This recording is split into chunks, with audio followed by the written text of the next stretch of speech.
क्योंकि ये महाराष्ट्र सदन में हुआ था कि एक विधायक ने कहा था कि जो नारा चल रहा है कि भारत में रहना होगा तो वंदे मातरम कहना होगा, और उनके मजहब में ये उन्हें परमिशन नहीं देता कि आप खुदा के अलावा किसी और के बारे में आप सिर झुकाएं किसी और के सामने। देखिए, देश संविधान से चलेगा, मत और मजहब से नहीं।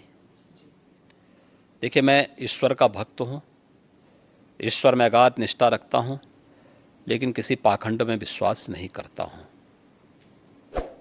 आपने देखा होगा, जब मुझे हमारी नौकरशाही ने कहा कि नोएडा लोग नहीं जाते, चीफ मिनिस्टर को नहीं जाना चाहिए, मैं उसको उल्लंघन करके नोएडा गया, कई बार गया, आधा दर्जन बार जा चुका हूँ।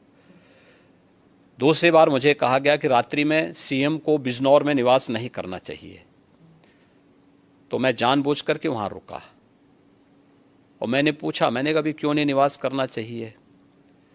तो उन्होंने कहा, साहब दोबारा सीएम नहीं बन सकता है। तो मैंने कहा, मैं दोबारा भी सीएम बनूंगा, चिंता मत करो। दूसरा सवाल ये नहीं है, सवाल ये है कि मैं प्रदेश का सीएम हूँ। आप ये बोलिए ना कि साहब वहाँ रहने की व्यवस्था नहीं है, तो जो भी गेस्ट हाउस होगा उसी में रहेंगे ना, आखिर कोई तो रहता होगा। एक कमरा चाहिए मुझे, तो सोने के लिए एक तख्ता चाहिए, ओढ़ने के लिए एक कंबल चाहिए, तो कुछ चाहिए थोड़ा है। तो इसमें जो है, क्यों आप इस प्रकार की बातें करते हैं? मैं गया था, रुका था वहाँ पे। ऐसे ही आगरा के सर्किट हाउस के बारे में कहा जाता था, यानी मुझसे पहले पता नहीं कोई सीएम रुका कि नहीं रुका, लेकिन कि वहाँ सर्किट हाउस में जो सीएम रुकता है वो अपशकुन हो जाता है।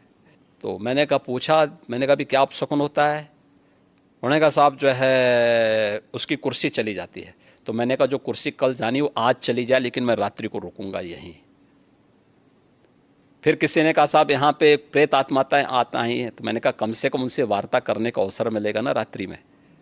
तो तुम सब सो जाओगे तो कम से कम किसी से बातचीत तो करूँगा रात्रि में कि भाई कौन है, क्या है।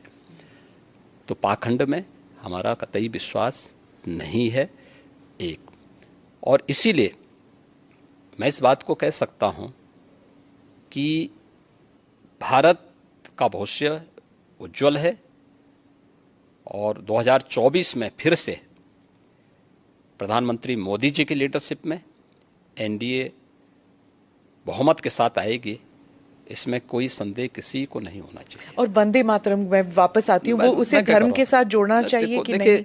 मैं क्या कह रहा हूँ, मैंने पहले कह दिया ना, संवैधानिक व्यवस्था से देश संविधान से चलेगा, मत और मजहब से नहीं जी।